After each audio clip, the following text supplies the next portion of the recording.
Okey, jadi hari ini kita akan mulakan dengan tajuk baru. Cikgu nak perkenalkan tajuk baru iaitu cartapai perbandingan.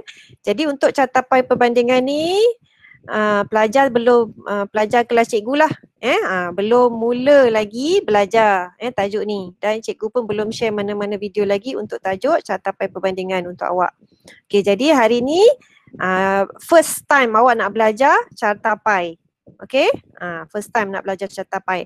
Jadi untuk cartapai ni, cikgu dah pesan tadi nak masuk dalam kelas ni hari ni mesti ada kertas graf, mesti ada apa? Kertas graf boleh kita tadi cikgu pesan? Kalkulator, kertas jawapan, apa lagi? Jangka lukis. Jangka lukis, lagi satu? Apa? Jangka sudut. Jangka sudut. Jangka sudut, jangka lukis, jangka sudut, pembaris, pemadam, pensel. Dan buku teks. Sebagai rujukan awak. Okey, jadi sediakan itu dekat sebelah awak sekarang. Macam cikgu, cikgu dah sediakan dah. Ini cikgu punya set untuk jangka lukis. Cikgu beli dekat DIY je. Berapa ringgit? RM2. Jadi awak boleh nak beli dekat mana-mana, Linso ke mana ke, boleh je nak beli. Set dia. And then kertas graf. Sebab nanti cikgu nak tunjukkan kertas graf. Kalau kertas graf dah habis, nak guna kertas graf lain yang kertas dia warna hijau tu boleh. Tapi pastikan saiz dia sama macam saiz STPM. Ada 9, okay, awak kira kan. Atas 9 kotak besar dan bawah 11 kotak kecil. Okey, itu saiz dia. So nanti lepas tu awak gariskanlah ikut saiz dia, jangan terlebih. Okey, jadi itu persediaan kita untuk belajar kelas belajar tajuk cartapai perbandingan hari ini. Okey. Seterusnya, ini ada dua jenis cartapai perbandingan, iaitu kita ada dua jenis cartapai.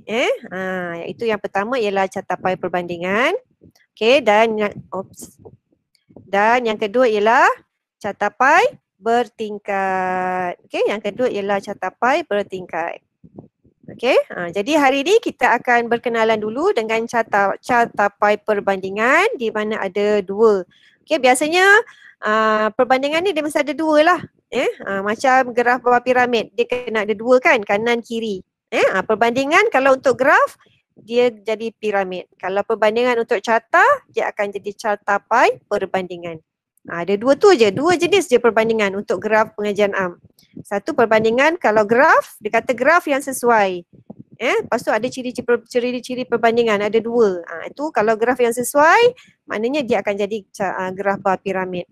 Tapi kalau carta yang sesuai dan dia ada ciri-ciri perbandingan, arahan dia carta, dia akan jadi cartapai perbandingan.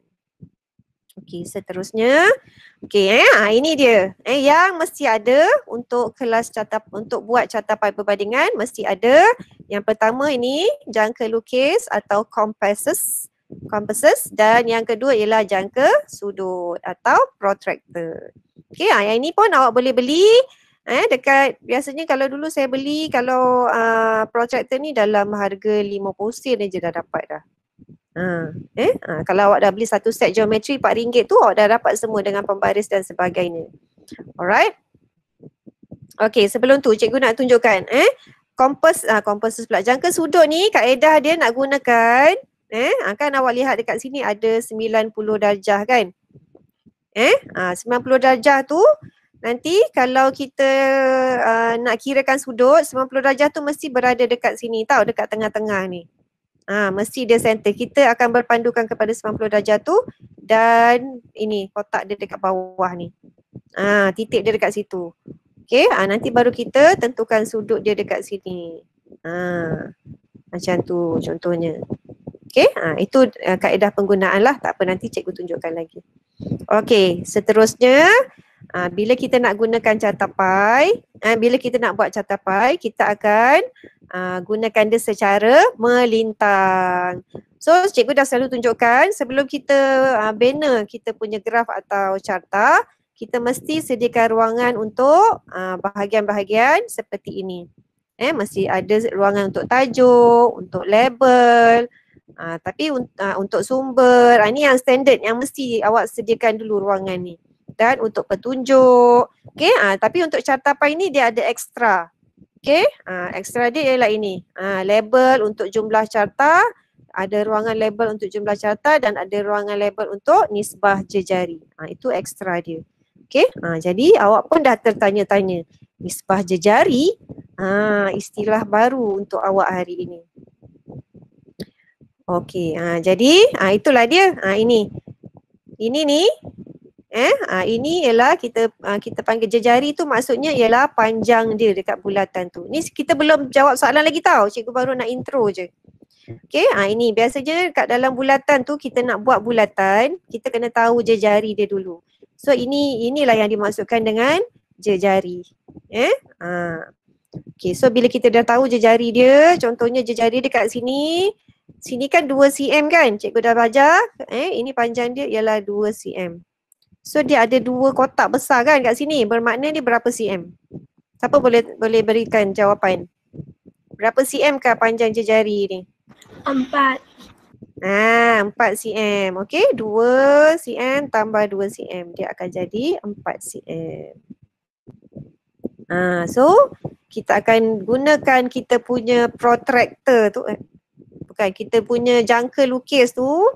Okay, kita letakkan yang tajam tu kat sini. And then kita, kan jangka lukis tu kan rupa dia kan macam ni kan. Okay, yang ini yang tajam. Yang tajam tu cocokkan dekat tengah-tengah ni. Okay, and then yang pensil tu awak ukur dia panjang dia 4 cm. Lepas tu awak akan letakkan 4 cm tu kat sini dan awak pusingkan. Nanti dia jadilah bulatan seperti ini. Okey, sama lihat yang sebelah. Okey, 4 cm. So, awak ambil jangka lukis, awak pusingkan. So, awak akan dapat satu bulatan. Okey, tetapi untuk cartapai perbandingan ini, saiz dia tak akan samalah. Okey, ini yang cartapai yang pertama, ini cartapai yang kedua. Okey, cartapai yang pertama dia akan standard dia, sekejap cikgu padam.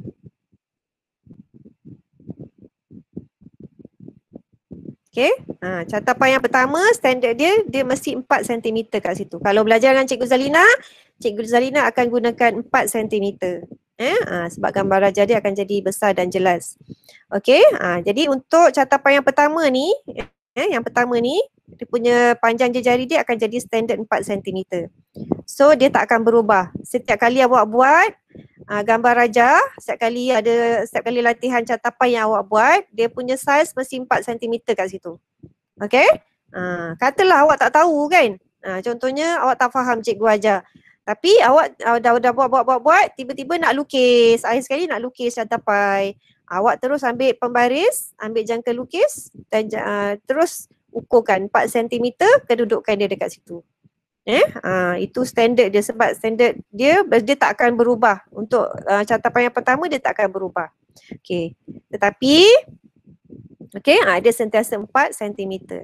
Tetapi untuk cartapai yang kedua, yang ini, dia bergantung kepada nisbah jejari. Nisbah jejari dia dekat sini. Nanti cikgu akan tunjuklah, ini intro sahaja. Nisbah jejari. Kalau nisbah jejari dia lebih besar, nanti cikgu tunjuklah. Tapi cikgu nak bagi tahu untuk cartapai yang kedua ni, dia bergantung kepada nisbah jejari. Kadang-kadang dia boleh jadi lebih besar daripada 4 cm dan kadang-kadang dia akan jadi kurang daripada 4 cm. Okey, kenapa dia jadi macam tu? Nanti cikgu tunjukkan kenapa. Okey, setakat ni setakat ni ada soalan? Setakat yang cikgu tunjuk ni intro pengenalan untuk cartapai. Mesti ruangan tu mesti ada disediakan, tapi dia ada ekstra kat sini. Label untuk jumlah carta dan label untuk nisbah jejari. Itu ada ekstra kat situ. Kedudukan dia, tempat dia sama macam yang cikgu tunjuk tu. Just nak tanya. Kalau ada yang nak tanyalah, jumlah. Jumlah dia akan berada di sini. Jumlah ni nanti kita akan rujuk pada jadual. Alright. Akan gunakan yang itu. Ini ialah jadualnya. So bila awak dah siap buat Catapai. Sorry. Bila kita dah siap baca soalan nanti, okay, kita akan binakan jadual. Jadualnya seperti ini. Nampak tak? Ada peratus, ada sudut, dan dia akan jadi lebih banyak pengiraan lah. Yang membezakan jadual Cattapai dengan jadual graf-graf yang lain ialah ada ruangan untuk peratus dan ada ruangan untuk sudut. Tu beza dia. Dan perbandingan dia dekat sini, tahun. Tahun 2015 macam ni, tahun 2016 macam ni. Itu ciri-ciri untuk jadual untuk Cattapai. Cattapai perbandingan dan Cattapai bertingkat pun sama. So hari ni kita nak berkenal dengan Cattapai perbandingan dulu. Okey, ini ciri-ciri untuk Cattapai perbandingan. Ini cikgu tunjukkan sahaja. Kita belum nak selesaikan soalan lagi. So awak dah tahu tadi bentuk Cattapai macam mana rupa dia. Lepas tu sekarang dia punya jadual bentuk dia macam ni. So bila cikgu cakap okey sediakan jadual untuk Cattapai. Jadi awak terus bina jadual bentuk dia macam ni. Dia tak akan berubah. Walaupun soalan dia macam-macam, yang berubah ialah dekat sini, ruangan petunjuk dia tu. Dekat dengan ruangan kat sini. Tapi dia punya bentuk jadual mesti ada 3 ruangan ni. 1, 2, 3, 4, 5, 6 dan mesti ada perbandingan. Bentuk dia macam ni. Jadi yang kita nak tukar nanti label yang dekat lain je. Tapi 2 label ni sudut dengan peratus ni akan tetap berada di sini. Okey, dan satu lagi peratus dia akan sentiasa nilai dia 100%. Sudut pun sama. Siapa tahu jumlah sudut ada berapa? Tolong bagi tahu cikgu. 360. Pandai. Okey, sudut jumlah dia ada 360. So kita dah tahu sudut mesti 360. Jadi kita tulis siap-siap nilai dia 100% dan 360. Walaupun awak kira tak betul atau kurang, tapi awak tulis dulu siap-siap dekat bawah tu jumlah dia 100% dan 360. Okey? Kalau nilai dia cikgu macam mana kalau sudut tu saya kira tiba-tiba saya dapat jumlah dia 359.99. Macam tu boleh. Sebab dia hampir kalau kita bundarkan dia jadi 360 kan. Tapi kalau 358.99 ini tak boleh sebab nilai dia terlalu jauh. Jadi maknanya awak kena kira balik. Kena kira balik, mungkin tersalah kira ataupun awak tersalah bundarkan ke. Jadi yang ini kita terima, yang atas ni kita tak terima. Jadi nilai dia mesti dekat saja dengan 360. Beza dalam 0.01 macam tu. Sama juga dengan nilai 100% ni. Nanti bila awak kira sebab peratus ni kan ada banyak perpuluhan kan. Okey, sama juga. Kalau awak kira awak dapat 99.98. Okey, bolehlah diterima. Hasil tambah tu semua nanti awak dapat 99.98. Masih boleh diterima. Tapi kalau awak tambahkan jumlah peratus ni, awak cuma dapat 98.99, yang ni tidak boleh diterima sebab nilai dia terlalu jauh beza. Okey, itu konsep untuk kita nak hasilkan jadual untuk Cattapai perbandingan. Okey? Setakat ni ada soalan? Boleh faham? Boleh. Okey, very good. Okey, seterusnya. Alah tak? Ke dah sudah? Okey dan sumber lah, jangan lupa sumber akan tetap berada di bawah. Salin sahaja daripada soalan. Okey. So ini tadi kita punya kertas graf, kita gunakan secara melintang. So tadi cikgu dah tunjukkan intro dia macam mana rupa Cattapai ni kalau kita nak bina dia kat atas kertas graf. So yang ni kita nak tengok apa yang cikgu nak tunjukkan ni.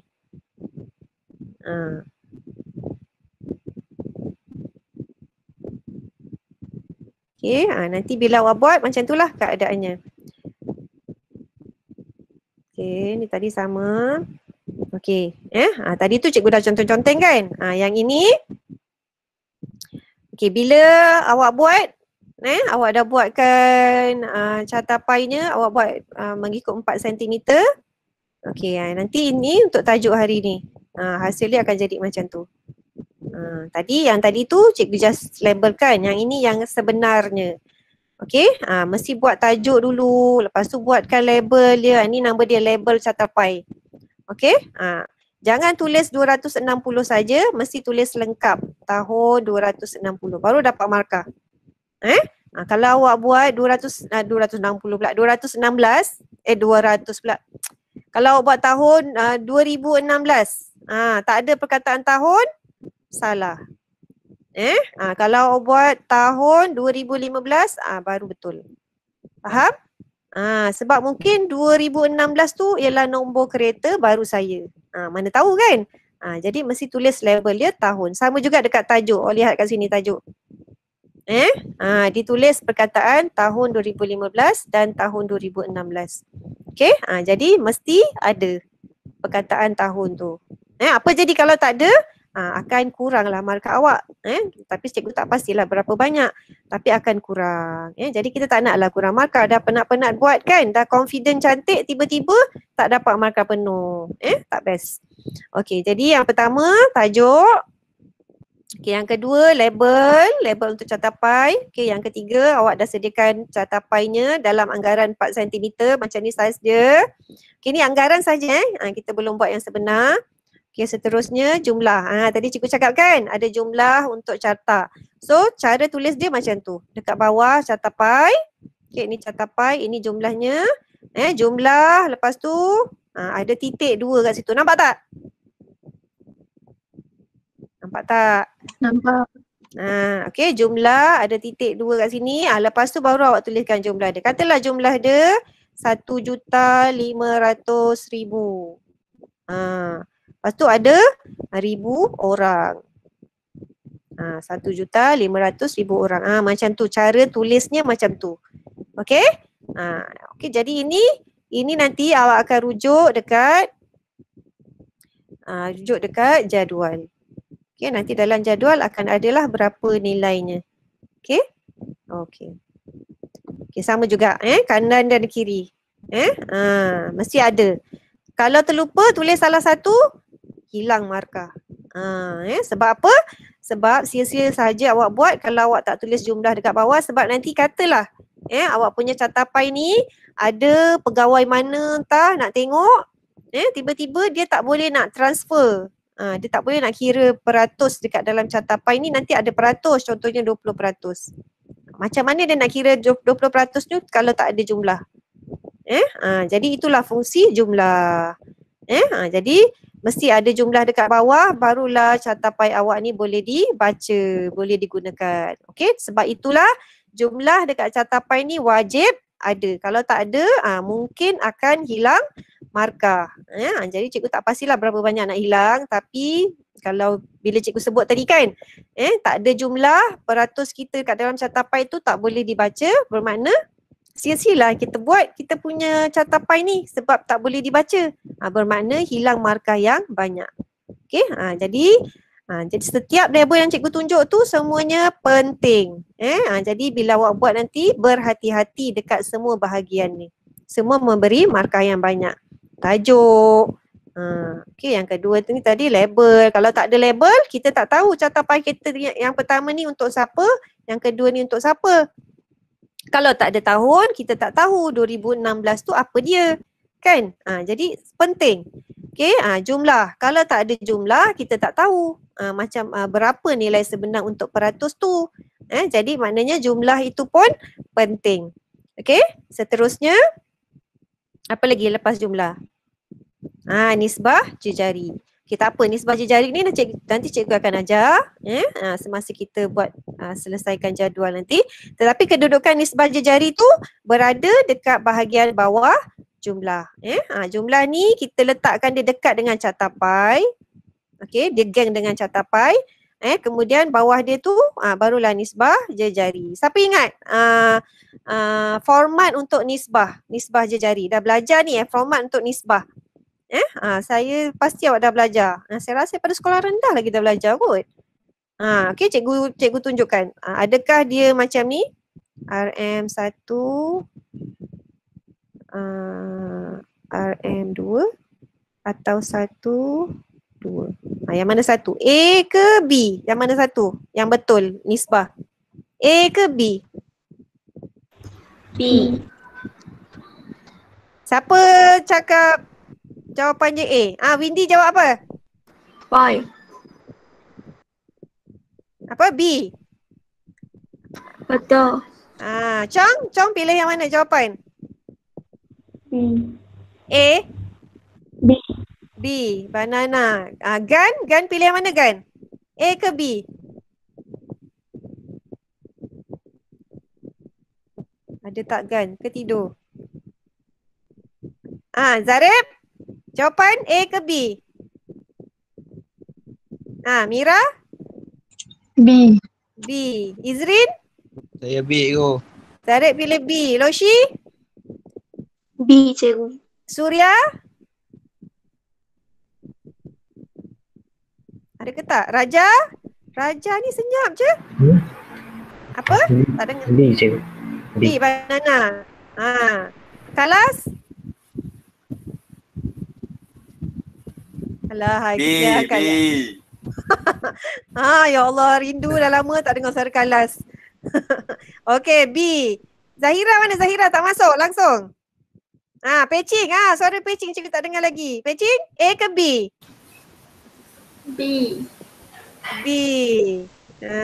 Siapa lagi yang cikgu perlu dengar suara dia? Lim? Mana Lim? Dah keluar? Dah tak ada dah Lim. Okay, so jawapannya ialah B jawapannya. Ini. So nanti format nak tulis nisbah jari mesti macam tu. Contohnya 1 nisbah 1.01. Macam tu. Jangan ada unit dekat nisbah jari. Tak boleh ada unit. Salah. Kalau ada unit, nama dia bukan nisbah. Nisbah dia tak ada unit. Unit untuk nisbah ini 2 titik kat tengah-tengah. Okay? So ingatlah bila cikgu dah pesan macam tu bermakna ini ialah perkara penting sebab pelajar kadang-kadang dia cuai. Dia dah terpengaruh dengan unit dekat dalam dia dah terpengaruh dengan unit dekat dalam jumlah. Okay? Jadi dia pun naklah buat juga unit dekat nisbah jari. Tapi nanti dia jadi salah lah. Jadi bila cikgu dah ingatkan ni maknanya pelajar perlu berhati-hati. Okay, seterusnya lepas tu barulah kita buat petunjuk. Ini urutan dia. Okay, dan sumber. Okay, apa lagi ni? Dan petunjuk tu macam tu kedudukan dia. Jadi akhirnya sekali beginilah keadaan gambar rajah awak. Gambar rajah yang akan awak sediakan nanti. Rupa dia akan jadi macam ni. Okay, kedudukan tajuk, kedudukan label, catapai, okay, kedudukan catapai awak, kedudukan jumlah, nisbah jari, petunjuk dan sumber. Masih ada 7 perkara ni. Jadi masa ni lah nanti bila kita dah siap semua, kita punya gambar rajah, barulah kita gunakan orang lidi kita tu untuk pastikan semua gambar rajah kita ni complete. Lepas tu barulah hantar dekat cikgu. So setakat ni ada soalan? Ada soalan tak? Tak ada. Okey, kalau tak ada alhamdulillah. Kalau tak ada cikgu nak teruskan. Okey, semalam cikgu ada share apa? Soalan. Cikgu ada share soalan. So, hari ni kita nak cubalah bincang soalan tu. Kita dah berkenalan dengan catapai kita. So, kita nak tengok soalan. Boleh Tak ada. Tak ada ke? Tak ada. Cikgu dah masukkan dekat dalam group. Cik buka. Tengok dalam Telegram soalan ada dalam Telegram. Okay? Tapi tak apa. Untuk kelas ni awak boleh tengok kat sini. Nanti lepas kelas ni cikgu nak awak banner semula catapai tu. Walaupun kita dah bincang, cikgu nak awak banner sendiri catapai tu dekat dalam kertas graf awak. Boleh Okay, so kita nak cuba bincang. Tengok jam kelas kita sampai pukul 2 kan? 1.50 betul? Okay. Betul. Okay, so cikgu harap kita dapat selesaikan soalan ini sebelum habis masalah kita ada masa 1 jam. Okay, so dah ready kita nak cuba selesaikan soalan ini step by step. Disebabkan awak baru belajar, jadi kita mungkin akan buat perlahan-lahan. So saya harap semua pelajar dia punya line hari ni okey sampai habis. Amin. Okay, so ready. Sediakan kertas sendiri kertas untuk tulis nota. Apa step dia yang pertama? Okay, yang pertama langkah dia ialah mula-mula kita akan baca soalan dahulu. Okay, siapa nak tolong bacakan soalan? Selalu cikgu je baca sorang-sorang soalan dalam ni kan. Saya nak, siapa nak tolong bacakan soalannya? Suara dia yang merdu tu, yang dirindui. Siapa nak baca? Zarib, baca Zarib. 1, 2, 3. Zarib ketua kelas kan? Ya, Ego. Baca. Dengar, Ego. Dengar. Berdasarkan maklumat yang diberikan dalam petikan di bawah, sediakan carta yang sesuai bagi menunjukkan perbelanjaan pelancong antarabangsa mengikut jenis di Malaysia pada tahun 2015 dan 2016. Alright, very good. Okay, jadi kita dah selesai langkah pertama, iaitu kita dah baca soalan. Okay, kalau awak dah ada soalan tu dekat tangan awak dah print atau sebagainya, okay, bolehlah awak conteng. Kalau tak ada, awak ambil je buku kertas ke apa-apa ke buku nota, awak conteng dekat buku nota tu. Okay, ciri-ciri dia. Okay, ciri-ciri untuk kita nak kenal pasti bahawa ini ialah soalan catapai. Ciri-ciri soalan dia yang pertama ialah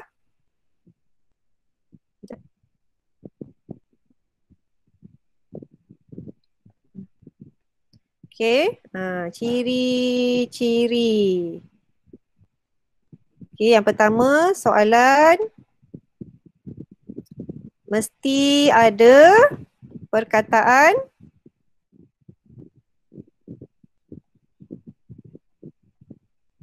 apa? Carta. Tu yang pertama. So kita lihat kat sini. Berdasarkan maklumat yang diberikan dalam petikan di bawah, sediakan carta yang sesuai bagi menunjukkan perbelanjaan pelancong antarabangsa mengikut jenis di Malaysia pada tahun 2015 dan tahun 2016. So pertama sekali bila kita baca soalan, kita jumpa perkataan carta, automatik kita akan ingat dua carta yang cikgu dah tunjuk tadi. Sama ada catapai atau catapai bertingkat atau catapai perbandingan. Okay, so awak akan ingat tu. Yang macam ni ke rupa dia ataupun yang macam ni. Bila dia sebut carta. Okay, itu kita baru baca yang pertama, sediakan carta. Okay, kita baca lagi yang sesuai bagi menunjukkan perbelanjaan pelancong antarabangsa mengikut jenis. Okey, yang mula dia nak tahu perbelanjaan pelancong antarabangsa. Lepas tu mengikut jenis perbelanjaan. Jenis tu ialah jenis perbelanjaan di Malaysia pada tahun 2015 dan 2016. Okey, jadi dekat sini terdapat satu sahaja perkara yang dibincangkan iaitu perbelanjaan. Okey, jenis pun jenis perbelanjaan. Dan kemudian pada tahun 2015 dan 2016. Maksudnya ada perbandingan dekat sini. 2015 berapa, 2016 berapa. So yang kedua, ciri-ciri dia ada perbandingan. Ada satu isu. Apa isu dia dekat sini ialah, apa isu dia dekat sini? Apa cikgu cakap tadi? Ni isu dia. Apa? Sebutkan. Perbelanjaan. Ada satu sahaja isu, iaitu isunya ialah perbelanjaan pelancong. Perbelanjaan. Okey. Dan ada ciri perbandingan. Apa ciri perbandingan dia? Tahun. Kat sini kita nak bandingkan ialah tahun. Perbandingan dia ialah tahun. Okey, kadang-kadang dalam soalan perbandingan dia bukan tahun. Kadang-kadang dia kata tahun tu satu je pada tahun 2015. Tapi ciri-ciri perbandingan dia ada lain. Contohnya menunjukkan perbelanjaan sekolah rendah dengan dan sekolah menengah pada tahun 2015. Jadi kalau kat situ perbandingannya ialah dia nak bandingkan sekolah rendah dengan sekolah menengah. Faham maksud cikgu Faham. Maknanya perbandingan tu tak semestinya tahun. Tapi kalau kita baca kita tahu ada dua perkara yang boleh kita bandingkan. Okey? Jadi perbandingan tak semestinya tahun. Tapi dalam soalan ni perbandingannya ialah tahun. Tahun 2015 dengan tahun 2016 kita boleh bandingkan. Jadi ada ciri perbandingan. Kalau kat dalam soalan ni ialah bandingannya ialah tahun. Okey? Dan ada satu isu iaitu perbelanjaan. Okey, jadi disebabkan ada dua perkara ni, ada satu isu iaitu perbelanjaan dan ada perbandingan tahun, maka kita pilih kita pilihlah jenis carta kita. So kita pilih untuk buat cartapai perbandingan. Tak payah tulis perbandingan tu, tak payah. Tu lukis terus, senang. Kita nampak aku nak lukis gambar rajah ni. Aku nak lukis gambar rajah ni nanti untuk soalan ni. Kan? Senang. Kalau kita tulis, nak tulis panjang kan? Lukis saja dah tahu dah. Ni jawapan dia kejap lagi. Gitu. Okey? Jadi itulah cara bagaimana kita nak tentukan soalan ini. Adakah dia nak soalan cartapai perbandingan ataupun soalan ni nak kita buat cartapai bertingkat. Okey, sebab dia dah minta carta tapi kita tak tahu yang mana satu, bertingkat ke perbandingan. Tapi ada ciri-ciri perbandingan dekat sini iaitu tahun. Okey, jadi kita pun decide nak buat cartapai perbandingan. Okey, begitulah cara untuk kita kenal pasti kehendak soalan untuk cartapai perbandingan. Okey, dah dapat Okey, seterusnya barulah kita baca soalan. Okey, tadi kan cikgu dah tunjuk jadual kan? Okey, jadi bila kita dah tahu kita nak buat cartapai perbandingan, lepas kita dah decide kita nak buat cartapai perbandingan ni kat sini ni, okey, awak pun teruslah ambil kertas. Okey, ambil kertas sekarang, terus lukiskan. Terus lukiskan awak punya jadual. Okey, ini langkah seterusnya. Okey, tadi ciri-ciri, sekarang step dia. Step nak menjawab step step menjawab lah. Okay, bila awak dah decide, okay, terus yang langkah seterusnya ialah awak terus bina jadual. Cikgu dah tunjukkan tadi, ingat tak? Jadual untuk cartapai. Bina jadual untuk cartapai perbandingan. Okay, ingat jadual dia mesti ada, ni ruangan untuk butiran. Okey, ni bandingkan dia tadi. Tadi kita nak buat 2015 dan 2016. Awak conteng je macam ni kat atas kertas awak. Buat sekarang. Supaya awak boleh sama-sama ikut dengan cikgu. Cikgu buat, awak pun buat. Okey, lepas tu tadi cikgu cakap mesti ada berapa ruangan dekat bawah ni? Yang penting? 3. 3. So setiap tahun tu mesti buat 3. Buat sekarang. Buat sama-sama dengan cikgu. Nanti di akhir sekali cikgu nak semua orang tunjuk dekat dalam kamera awak ni gambar rajah yang awak dah hasilkan. Barulah cikgu boleh cakap semua pelajar berjaya menjawab soalan. Okey, dah buat? Conteng macam cikgu conteng ni. Okey, kemudian apa yang mesti sama dalam gambar rajah dalam jadual ni mesti ada. Yang cikgu cakap tadi, setiap kali cartapai berjalan jadual tu mesti ada dua perkara ni. Apa dia? Peratus dengan sudut. Alright, pandai. Okey, peratus kita letak dekat sini, sudut kita letak kat sini. Okey, sama. Okey, ini confirm. Yang ini confirm betul. Jadi dah settle lah kita punya jadual di peringkat yang pertama. Dah settle. Okey, ini disebabkan dekat sini so kita garis terus. Nak padam sikit. Alamak. So kita garis terus kat sini. Gitu. Okey, nanti kita adjust sikit kat sini. Kat sini kita nak letak tahun. Kat sini kita letak tadi sebab tajuk dia apa? Tajuk dia tadi, isu dia ialah perbelanjaan pelancong antarabangsa. So, mestilah tentang perbelanjaan kan? So sini jenis. Mengikut jenis kan tadi? Dekat tajuk. Mengikut jenis. So, mengikut jenis ni cikgu dah ingatkan kalau petunjuk, kita nak tahu apakah yang kita nak letak kat ruangan petunjuk, kita ambil dari tajuk. Iaitu selepas perkataan mengikut. Kat sini dia kata mengikut jenis. Jenis tu jenis apa? Jenis perbelanjaan. So, kita punya petunjuk kat sini jenis perbelanjaan. Kadang-kadang dia tak bagi tahu perkataan mengikut tu tak ada, tapi kita faham ayat dia. Tapi dalam soalan ni dia mudah, dia ada perkataan mengikut jenis, so kita ambil saja jenis perbelanjaan. Tapi kita tak tahu lagi jenis perbelanjaan, so kita kena baca soalan selepas ini. Okey, tapi kita belum siap satu lagi ni, label kat sini. Kat sini nak tulis apa? Biasanya kat ruangan ini kita ambil daripada isu soalan. So isu soalan dia apa tadi? Ni kan, perbelanjaan pelancong antarabangsa. So kita ambil itu, kita tulislah kat sini. Perbelanjaan pelancong antarabangsa. Tulis lengkap. Tulis unitnya sekali. Okey, unit nanti kita akan cari dekat dalam ni soalan. Okey? So jadual kita dah settle. Kita dah kenal pasti kehendak soalan dan kita dah nak start jawab. So jadual kita dah settle. Tinggal nak isi je apa yang ada kat dalam tu. Padam sikit. Biar dia cantik. Jadi bolehlah kita baca soalan. Okey, jom kita baca soalan. Okey, sebelum tu tajuk.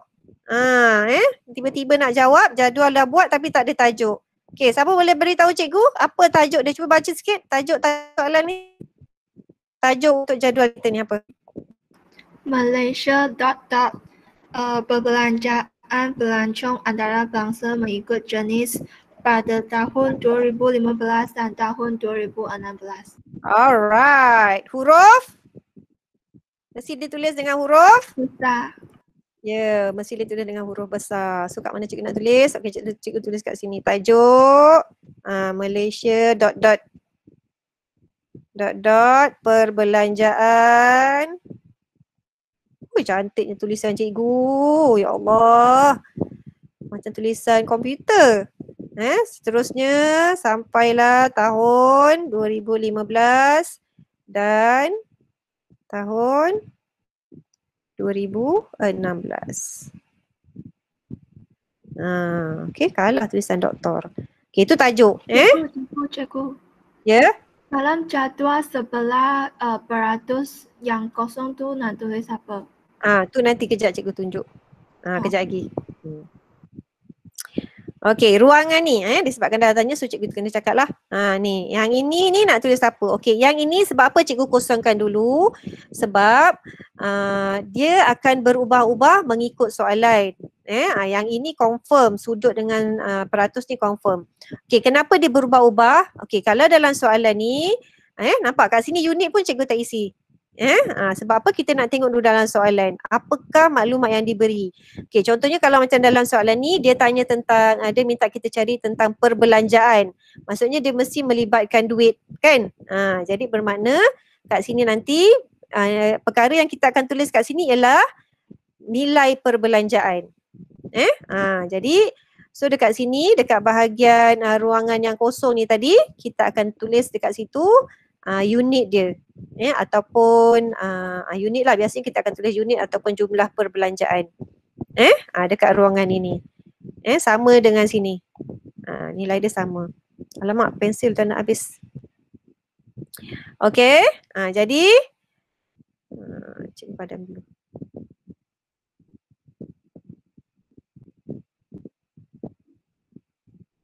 Okey, jadi sekarang kita nak tahu unitnya apa, yang cikgu tunjukkan tanda soal ni. So kita tengoklah dekat dalam soalan, apakah unitnya. Okey, tapi sebelum tu kita baca teruslah dulu soalan ni. Okey, perenggan yang pertama. Siapa nak tolong baca soalan perenggan yang pertama? Baca. Mira, baca Mira. Pada tahun 2016, Malaysia telah menerima seramai 26.8 juta pelancong antarabangsa berbanding tahun 2015 yang berjumlah 25.7 juta. Pelancong yang datang ini sudah pastinya akan berbelanja di Malaysia. Perbelanjaan pelancong antarabangsa untuk tahun 2016 telah meningkat sebanyak 18.8% pada RM82.1 bilion berbanding RM69.1 bilion pada tahun 2015. Alright, okay. So ini data diberi untuk kedua-dua tahun. Okay, pada tahun 2016 Malaysia telah menerima seramai ini jumlah pelancong. Okay, berbanding pelancong yang datang ini sudah pastinya memberikan perbelanjaan. Okay, yang ini kita nak tengok. Perbelanjaan pelancong antarabangsa untuk tahun 2016 telah meningkat sebanyak 18.8% kepada 82.1 bilion berbanding dengan jumlah perbelanjaan dekat sini. Jadi perbelanjaan pelancong antarabangsa tahun 2016 nak ambil yang mana? Yang peratus ke yang nilai? Nilai. Alright, kita ambil nilai dia 82.1 bilion. Okay, kemudian 2015 punya nilai dia yang ini. So sekarang kita dah tahu unit dia ialah RM juta ke RM bilion? Bilion. Tengok kat dalam setiap soalan pun nilai dia ialah RM bilion, RM bilion. Dia main bilion-bilion je pelancong ni datang, tak main juta-juta. So bila kita lihat macam tu, so kita dah boleh terus tuliskan unit dia dekat sini. Alamak. RM bilion. Saya nak tukarlah pen ni. Okay, so awak tulislah kat sini RM bilion. Kat sini pun sama. Salah. Jumlah. Tulis jumlah kat sini. Senang. Sebab apa cikgu padam, cikgu tak nak tulis RM bilion sebab bilion tadi kita dah buat kat sini. Jadi ini mewakili yang ini. So kat bawah tu kita tulis jumlah. Jumlah perbelanjaan. Jumlah apa? Jumlah perbelanjaan kat sini. Okey, boleh Tak ada persoalan Alright. So tadi dia dah beritahu jumlah keseluruhan untuk tahun 2015 dan 2016. Okey, jumlahnya ialah kalau tahun 2016. So kat bawah ni kita tulislah jumlah. Sebab kan tadi dalam catapai kita nak ada jumlah dekat bawah catapai tu kan. Jadi inilah nilai dia nanti yang kita ambil untuk letakkan dekat bawah tu. So kat situ tadi dia kata berapa? Dalam soalan? Okay, 82.1 bilion dan 69.1 bilion. So untuk 2015 berapa? 69.1 dan untuk 2016 89.1. Betul tak? 82.1. Salah.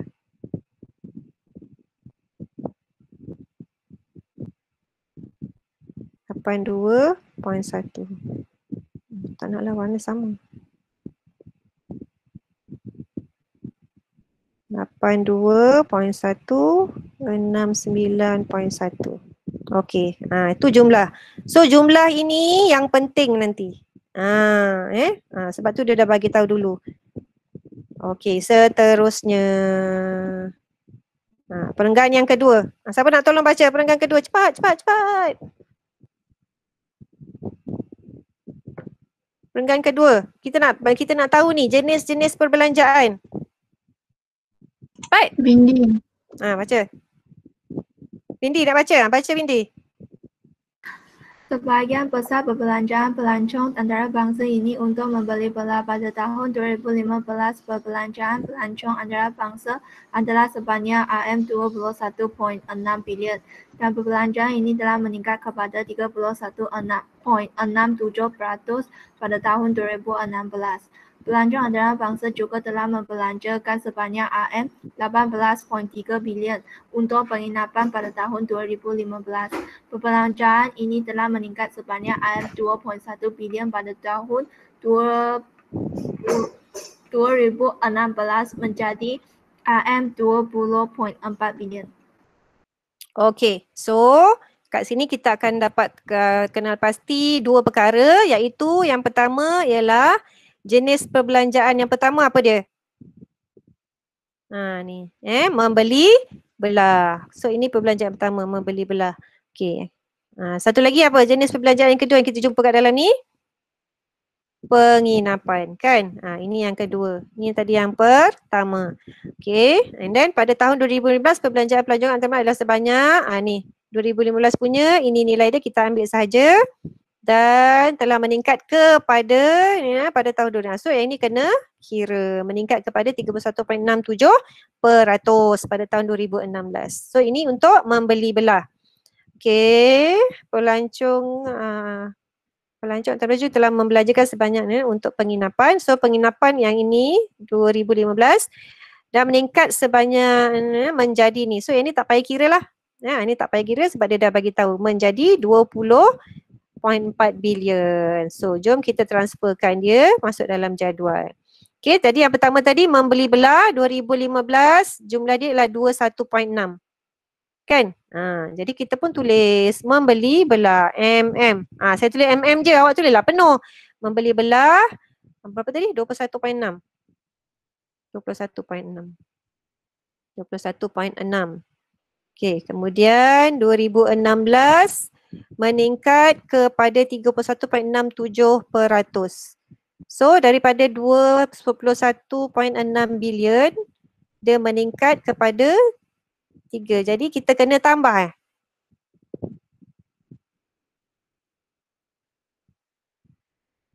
yang ini kita letak dekat 31.67 ni kita letak kat sini. Apa tu tadi? 2016 kan?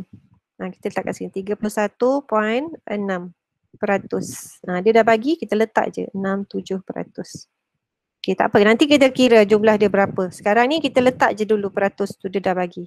Okey, seterusnya perbelanjaan yang kedua ialah penginapan. Okey, penginapan 2015 18.3 and then 2016 20.4. Okey, seterusnya baca lagi perenggan yang ketiga. Siapa nak tolong baca? Pelancong antarabangsa begitu tertarik dengan makanan dan minuman di negara kita. Mereka juga telah berbelanja sebanyak RM10.7 bilion pada tahun 2016. Keadaan ini menunjukkan peningkatan sebanyak RM2.2 bilion berbanding tahun 2015. Perbelanjaan untuk tahun 2015 hanyalah RM8.5 bilion. Pelancong antarabangsa telah menggunakan pengangkutan tempatan untuk bergerak dari satu destinasi ke destinasi yang lain. Mereka menggunakan pengangkutan tempatan dengan perbelanjaan sebanyak RM5 bilion pada tahun 2015 dan meningkat kepada RM5.4 bilion pada tahun 2016. Okay, very good. Okay, jadi seterusnya dekat dalam perenggan yang seterusnya ni kita jumpa perbelanjaan yang baru iaitu ini yang ketiga, makanan dan minuman. Okay, mereka juga telah berbelanja sebanyak 10 juta. So ini kita ambil saja 10 bilion pada tahun 2016. Kali ini menunjukkan peningkatan sebanyak ini. So bila ada peningkatan sebanyak kena sebab ini dia beritahu 2016. Kalau dia beritahu 2016 meningkat maknanya 2016 punya belanja lebih besar berbanding 2015. Jadi 2015 belanja dia akan jadi kecil, 2016 belanja dia akan jadi besar. Jadi daripada 10,000 2016 maksudnya 2015 belanja dia kurang lah. Jadi kita kena tolak. Walaupun dia kata peningkatan tetapi kita kena tolak dengan 2016 punya. Sebab 2015 nilai dia rendah sikit berbanding 2016. So nanti awak tolak 10 RM10 bilion tolak dengan 2.2 dapat berapa? So kat sini kita jumpa makanan dan minuman. Jom kita tuliskan makan dan minum. 2016 berapa tadi? Cikgu ni dah lupa je. 10.7. 10.7. Lepas tu untuk 2015 cuba tolakkan. Nanti bagi tahu cikgu berapa dapat. Alah, bukan susah pun. 8.5. Nak cakap bukan susah pun. 8.5 sebab awak dah tolakkan. Okey, seterusnya perbelanjaan untuk tahun 2016 hanya ni siapa ni? Pelancong antarabangsa telah menggunakan pengangkutan. Okey, pengangkutan tempatan untuk bergerak dari satu destinasi ke destinasi yang lain. Mereka menggunakan pengangkutan tempatan dengan perbelanjaan sebanyak ini. Dan meningkat kepada ini pada tahun. Okey, so pengangkutan tempatan. Betul tak?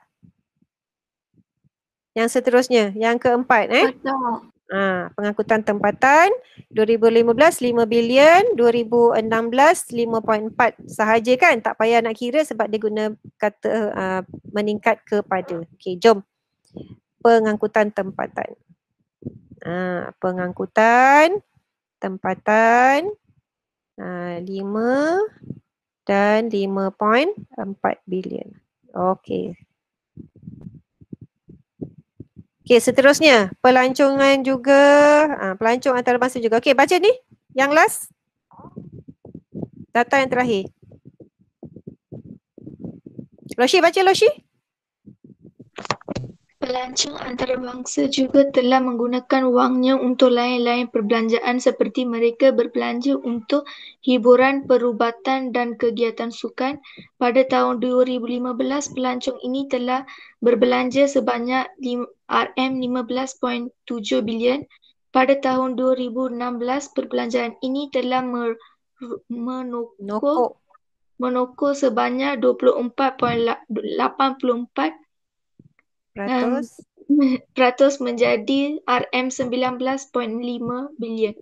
Alright, very good. Okay, dekat sini walaupun dia beri nilai peratus tetapi dia dah kirakan. Okay, untuk kali ini perkataan nilai peratus itu penting sebab kita ada ruangan peratus. Nanti kita transfer sahaja masuk kat dalam. Okay, jadi ini ialah apa? Perbelanjaan jenis apa ni? Jenis hiburan, perubatan dan kegiatan sukan. Okay, cikgu dah ingatkan walaupun awak lihat kat sini jenis perbelanjaan yang kali ini dia panjang, telah menggunakan wang untuk lain-lain perbelanjaan seperti mereka berbelanja untuk hiburan. So nak ambil yang mana satu? Nak ambil yang lain-lain perbelanjaan atau nak ambil hiburan, perubatan dan kegiatan sukan? Yang mana satu? Lain-lain. Kita pilih lain-lain perbelanjaan. Okey, ikut sahaja. Jadi kat sini dia kata lain-lain perbelanjaan. Jadi awak ikut je apa yang soalan tu tulis, awak ikut. Awak jangan tukar. Itu dia punya tips untuk menjawab soalan peperiksaan. Walaupun awak tengok dia kira salah, dia tulis salah, tapi awak ikut sahaja sebab itu soalan. Ikut sahaja daripada dia. Jangan tukar, dia ni salah kira ni, baik saya betulkan, jangan. Ikut sahaja, jangan pandai-pandai nak tukar. So kalau dia kata lain-lain, so awak pun sebut lain-lain perbelanjaan. Okey, lain-lain perbelanjaan pada tahun 2015 pelancong ini telah berbelanja sebanyak 15.7. Okey, and then pada tahun telah menokok sebanyak ni 24.84 menjadi 19.6. 19.6, 24.84. Jadi data peratus tu penting. Nanti kita tak payah kira lagi, dia dah bagi. Okey, lagi seterusnya adalah muka hasil. Okey, ini tak ada pengiraan. Alright, so kita dah siap baca soalan dan kita dah transfer dia masuk dalam jadual. Jadi, belum siap kira sebab ada lagi banyak ruangan kosong kat situ. Okey, dalam banyak-banyak ruangan kosong ni ada satu yang maklumat dia tak lengkap iaitu dekat sini kan. Jadi kat sini cikgu nak bagi tips. Jadi kan susah kalau kita nak kira peratus ni, nak dapatkan data untuk dekat sini kan. Jadi tips dia ialah pelajar tambahkan. Tambahkan nombor ni, ini dan ini. Tolakkan dengan, ini semua tambah. Tolakkan dengan jumlah keseluruhan ni. Nanti dapat nilai dia berapa. Inilah nilai untuk kita letakkan dekat sini. Okey, cuba kirakan sekarang, ambil kalkulator. Bagi tahu cikgu berapakah nilainya? 26. 26. 26.0 macam tu? Ada jawapan lain? Ada pelajar-pelajar lain dapat jawapan lain? 26. Okey, Mira dapat 26.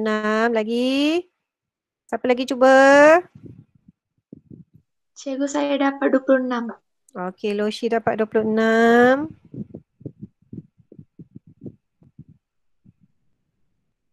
Okey, jadi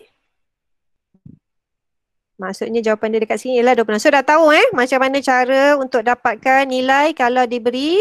Sebab tu tadi cikgu tak ajak awak kira ini dulu. Kita selesaikan dulu semua maklumat yang diberi. Lepas tu barulah kita cari mana yang tak lengkap. Jadi barulah kita nampak secara keseluruhannya kan. Barulah kita boleh cari jalan penyelesaiannya itu. Jalan yang paling mudah kita tolakkan ini semua dan kita dapatkan nilai dia. Itu langkah yang paling mudah lah. Okay, so kita dah settle yang itu. Jadi sekarang kita nak kena kirakan peratus. So kat sini cikgu berikan formula untuk kirakan peratus. Nanti awak kirakan. Cikgu berikan formula untuk kira peratus dan sudut. Nanti awak tolong kirakan. Okay, kat sini cikgu tulis kat sini. Nanti awak kira tau. Apa tu formula. Okay, formula. Formula yang pertama untuk peratus. Sepatutnya awak dah tahulah tapi cikgu tuliskan juga. Okay, peratus kita ambil nilai daripada jumlah tu. Nilai daripada ruangan jumlah. Kita bahagikan dengan jumlah keseluruhan dekat bawah ni. Ini jumlah. Ini jumlah keseluruhan. So bahagikan dengan nilai ni. Lepas tu darabkan 100. Darab 100. Nanti awak akan dapat nilai peratus dia berapa peratus. Okay, itu formula untuk kira peratus. Maksudnya macam ni kan, awak tak tahu berapa, awak ambil contoh. Cikgu berikan contoh. Contoh 21.6 bahagikan dengan 69.1 darab 100. So berapa? Tekan kalkulator je, tak susah. Tak payah nak fikir-fikir, kalkulator yang fikir. Awak just tekan je. Tekan laju sikit. Okey, itu formula untuk kira peratus. Okey, seterusnya formula untuk kira sudut. Yang kedua, formula untuk kira sudut. Sudut tu dia macam ni. Ini kita panggil sudut. Okey, apa formula dia? Okey, setelah awak dapatkan nilai peratus, okey, nilai peratus tu nanti cikgu anggarkan dia ialah X peratus. So X peratus ini nilai peratus, tak naklah. Cikgu tulis. Okey, peratus, tak naklah. Nilai peratus kita darabkan dengan 3.6. Okey, nanti awak akan dapat berapa sudut X darjah kita panggil. Okey, apa fungsi sudut ni? Nanti masa kita nak gunakan protractor, masa kita nak buat sudut dekat dalam catapai, kita akan gunakan yang ini. Jadi awak kena kirakan dulu nilai peratus tu berapa, awak darabkan dengan 3. Okey, contoh. Contoh kat sini kita dah ada 2 peratus kan, yang ini dengan yang ni kan. Jadi kita ambil satu. Okey, contohnya apa tu? 24.84. Okey, contoh. Kita ambil kat sini. 24.84 darab dengan 3.6. Okey, cuba kirakan. Siapa boleh tolong? Dapat berapa?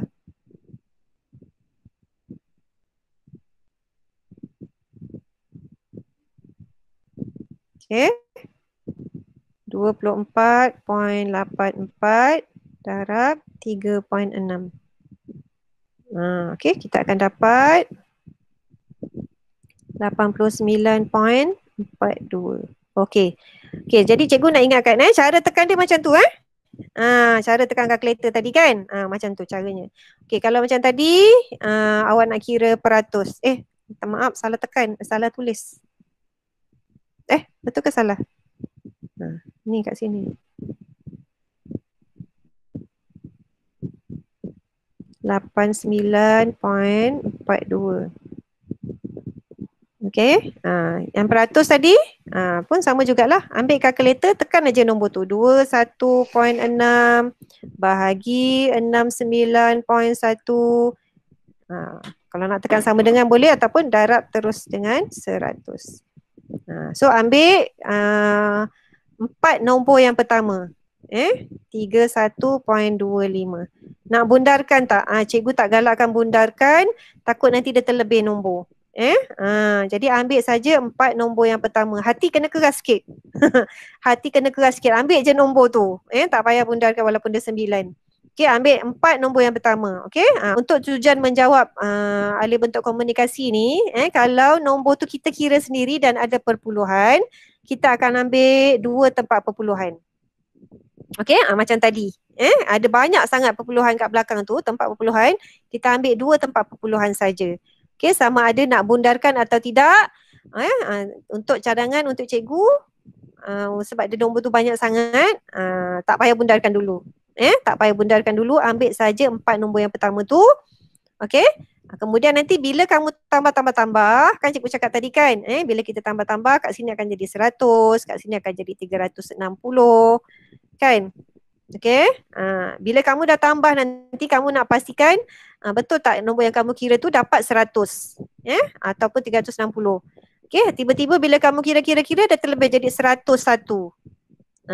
Barulah kamu adjust nombor tu. Tapi kalau kamu tak tambah, maksudnya tak bundarkan macam tadi, kita tak bundarkan kan, yang ini kita tak bundarkan, jadi maksudnya nilai tu sama ada dia akan jadi 100 atau 99.9. Tapi kalau kamu bundarkan, dia ada kemungkinan menjadi lebih daripada 100 ataupun 360. Macam itulah situasinya nanti yang akan kamu jumpa.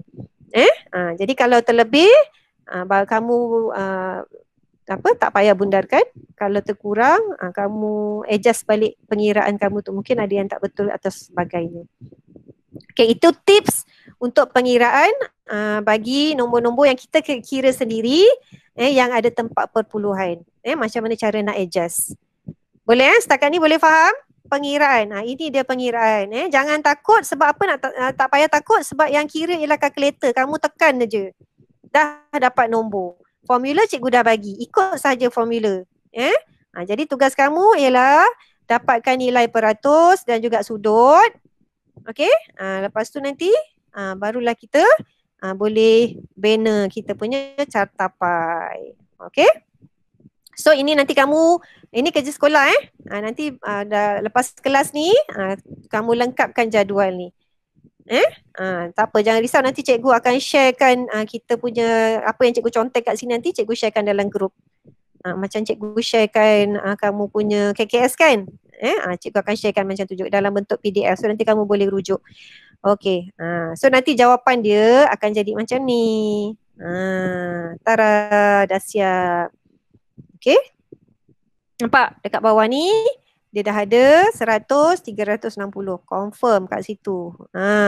Ini jawapan. Ini skema jawapan dia.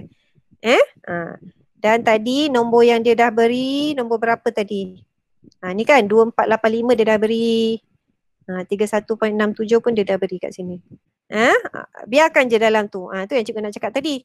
Dapat berapa pun yang kamu tambah ni, sebab kamu tak ada tukar apa-apa, just ambil saja nombor tu, tak ada bundarkan, tak ada tukar nombor, jadi still lagi dapat 100, tapi ada perpuluhan berapa tu, abaikan yang itu, tulis saja macam ni. Sebab tu kita dah tulis siap-siap kat sini.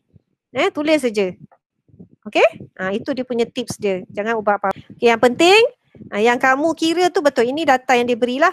Mungkin ada kesilapan kat sini. Tapi yang kamu kira tu nanti mesti betul. Alright? Okey, seterusnya. Sekarang dah pukul 1.41. So, cikgu nak tunjukkan seterusnya ni. Ada lagi pengiraan. Belum boleh kira lagi. Belum boleh kira lagi. Belum boleh bina lagi cartapai. Sebab apa belum boleh bina? Sebab kita belum tahu lagi sudut apa tu? Nisbah jejari dan satu lagi skala. So formula yang ketiga. Jadi biasanya selepas pelajar lengkapkan peratus sudut dan sudut, nilai peratus dan nilai sudut, okey, dekat bawah jadual kamu nanti kamu sambung dengan pengiraan yang seterusnya, iaitu pengiraan untuk nisbah jejari. Nisbah jejari. Kalau tak ada ni, belum boleh lagi nak bina cartapai. So ini pun penting juga. Okey, nisbah jejari. Okey, macam mana cara untuk kira nisbah jejari? Yang penting kamu ingat aja konsep dia. Jangan takut sebab banyak sangat formula. Ini cara nak kira. Jangan takut. Okey, yang kira ialah kalkulator. Okey, formula untuk kira sudut. Kira sudut pula. Formula untuk kira nisbah jejari. Okey, disebabkan nisbah. Tadi kamu kata nisbah ni simbol dia kan, titik dia. Okey, jadi sepatutnya nanti nisbah tu 1 nisbah berapa? Yang kita nak cari. Jadi, yang berapa ni, formula dia macam ni. Kamu buat 1 nisbah, buat punca kuasa 2, jumlah bagi tahun yang pertama. Ni nombor 1. Okey. Ni cikgu buatkan dia punya ringkasan notes dia. J1, yang ini J2. Nanti nombor tu kamu ambil dari sini. Setiap kali jawab setiap kali nak buat pengiraan untuk nisbah jejari, ingat J1 sini, J2 sini kedudukan dia. Okey? Okey, jadi pengiraan dia ialah 1 nisbah punca kuasa 2 J2 bahagi J1. J2 bahagi J1.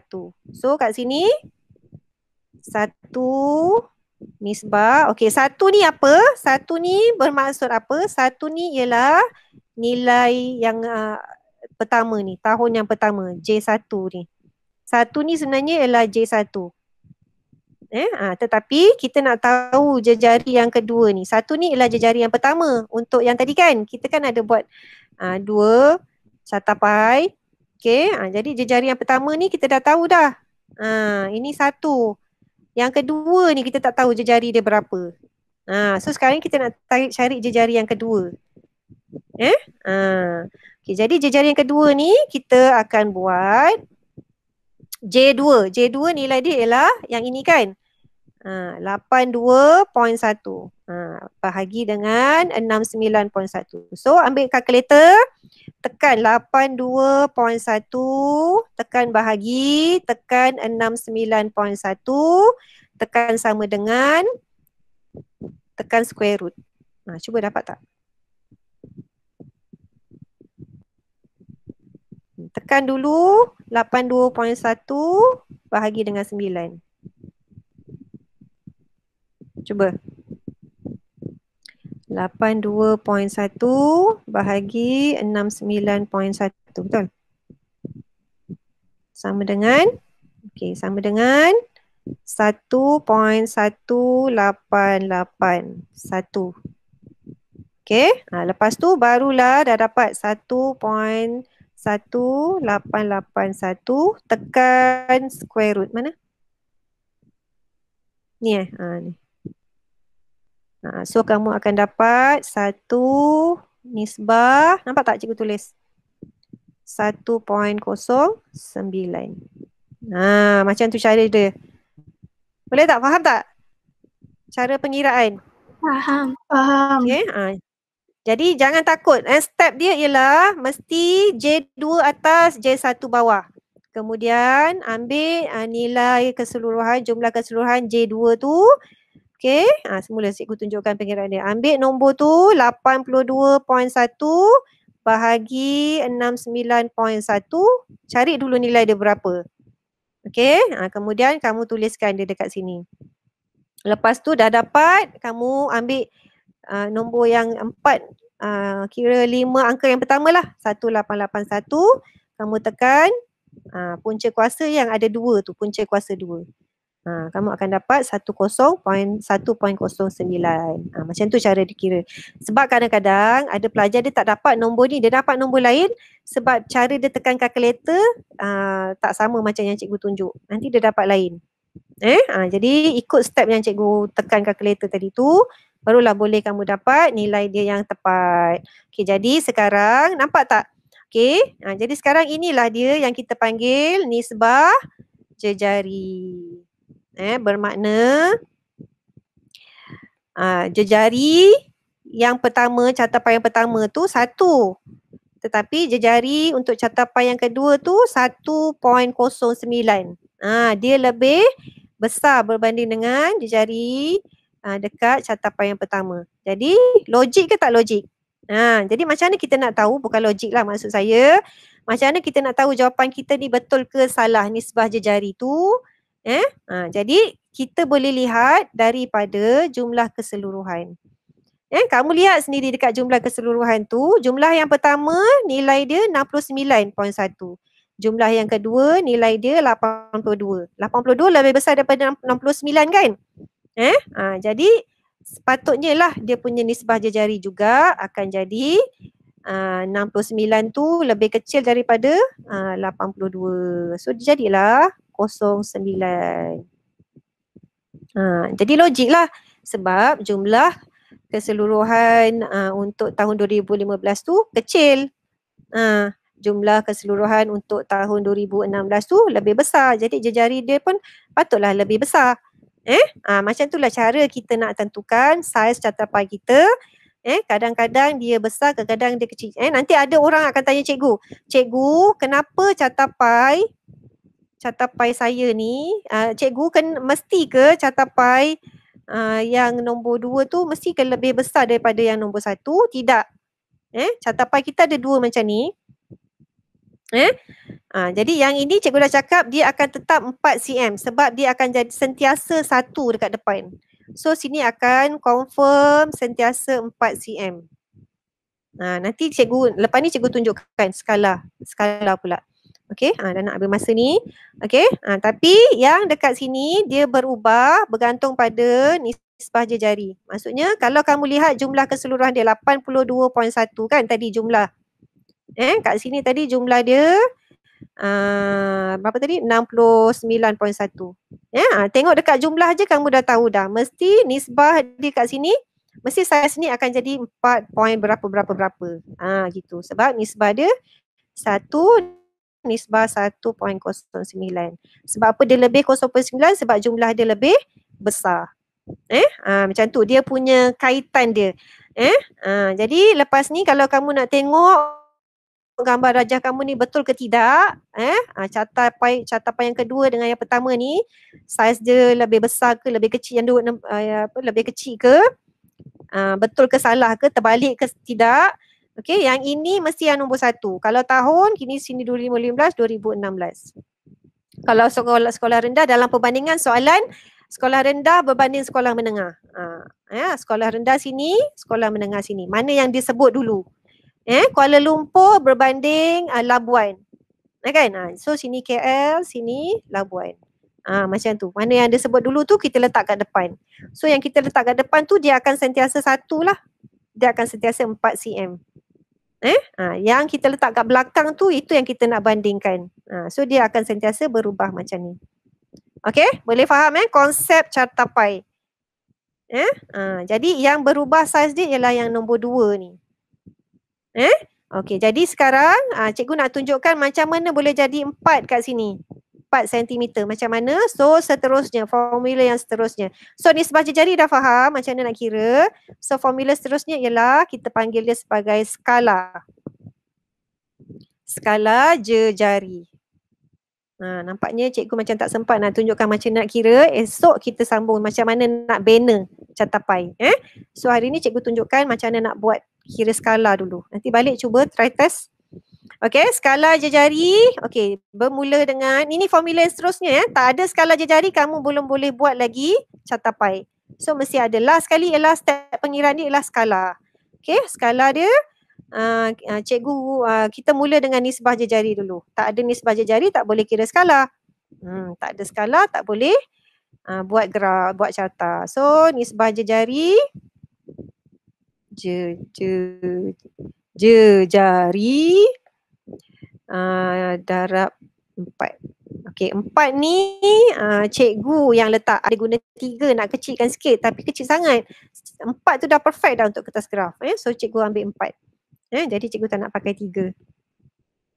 So cikgu pakai 4. So macam mana cara nak kira dia ialah kamu dah ada 1 nisbah 1.09. So kita darabkan dengan 4. Darab 4. Darab 4.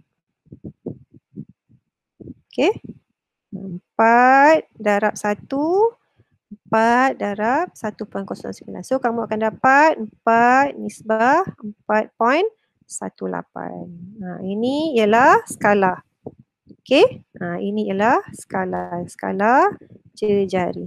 Tapi ini skala jejari ni hanya digunakan untuk kamu melukis. Okey, ini digunakan untuk kamu melukis. Melukis carta sahaja. Guna melukis carta sahaja. Bukannya masuk wajib tulis kat dalam carta. Yang wajib tulis ialah ini. Ini nanti kita akan guna dekat bahagian nisbah jejari tu. Kamu tulis 1 nisbah 1.09. Kan? Dekat bawah jumlah tadi kan? Kat sini ada jumlah, lepas tu sini ada nisbah jejari kan? Kamu buat 1 nisbah 1.09. Tulis macam tu. Lepas tu bawah dia kan petunjuk. Okay, so kedudukan dia tu yang ini. Yang cikgu nak tunjuk. Okay, skala ni kita nak guna masa kita nak lukis tu. So sini 4 cm, sini 4.18 cm. Itu sahaja beza. Itu fungsi dia. Bukan beza, fungsi dia. Okay, fungsi nisbah jejari, fungsi skala jejari. So, jadi untuk carta pi ni kita ada 4 formula lah hari ni. Yang pertama, formula untuk kira peratus. Yang kedua, formula untuk kira sudut. Yang ketiga, formula untuk kira nisbah jejari. Dan yang keempat, formula untuk kira skala jejari. Dan semua formula ini penting, barulah boleh kamu bina carta pi. So, untuk bina carta pi, esok cikgu akan tunjukkan caranya. Boleh? Ke nak teruskan? Tak nak makan. Okay. So, tugas kamu hari ini ialah kamu siapkan jadual ini. So, esok kita boleh terus bina carta pi bersama-sama. Esok pagi kita bincangkan dan juga kita akan belajar cara untuk bina carta pi. Okay. Jadi, itu saja kelas kita untuk hari ini. Terima kasih semua sebab datang kelas hari ini. Okay, kita jumpa lagi esok. Okay, thank you class. Terima kasih cikgu. Terima kasih cikgu. Terima kasih cikgu. Terima kasih.